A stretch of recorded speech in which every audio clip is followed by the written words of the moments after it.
হাসিনা ভারতে পালিয়ে গিয়ে বিভিন্ন সময় উস্কানিমূলক বক্তব্য দিচ্ছে। প্রিয় ছাত্র সমাজ, আপনারা দেখেছেন ছাত্রলীগের কেন্দ্রীয় সভাপতি এখনো ভারতে থেকে বিভিন্ন সময় উস্কানিমূলক বক্তব্য দিচ্ছে।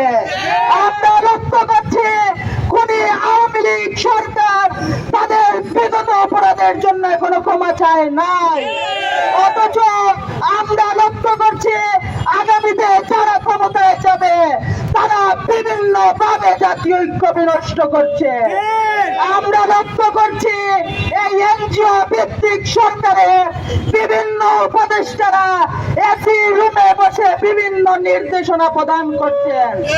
আপনারা দেখেছেন এই সিলেটের আপামর জনতার সাথে পাথর কুয়ারি ওতপ্রোতভাবে সম্পৃক্ত, কিন্তু এসি রুম থেকে নির্দেশনা আসছে পাথর কুয়ারি খোলা যাবে না। আমরা সরকারের এমন সিদ্ধান্তের তীব্র নিন্দা জানাই। আমরা আপনাদেরকে বলবো, আপনারা জনতার কাতারে এসে দেশকে নিয়ে ভাবুন। আপনারা যেইভাবে আমেরিকান চিন্তা দিয়ে বাংলাদেশকে চালাতে চাচ্ছেন, এইটা যদি বেশি অগ্রসর হয় আগামীতে আবারও এই বাংলাদেশে জুলাই নেমে আসবে ইনশাল্লাহ।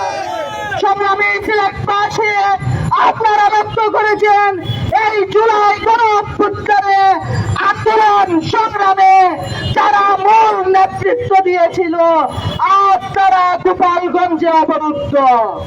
আমরা প্রশাসনকে জিজ্ঞেস করতে চাই, কাদের দাবিদারি করার জন্য আপনারা আমাদের ভাইদেরকে অবরুদ্ধ অবস্থা থেকে মুক্ত করতে পারছেন না? আমরা ইউনূস সরকারকে বলে দিতে চাই, আমরা জাতীয় ঐক্য যেইভাবে চাই ঠিক তেমনি ভাবে দেশকে চাঁদাবাজ এবং দখলদার মুক্ত চাই।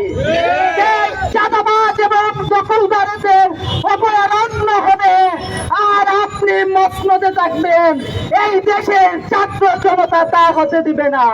সুতরাং আমরা দেশবাসীকে বলবো, সিলেটবাসীকে বলবো, আগামীতে যদি প্রয়োজনীয় আবার রাজপথে নামতে হয় আমরা আমাদের জীবন দিয়ে হলেও এই দেশের স্বাধীনতা এবং সার্বভৌমত্ব রক্ষা করবো ইনশাল্লাহ।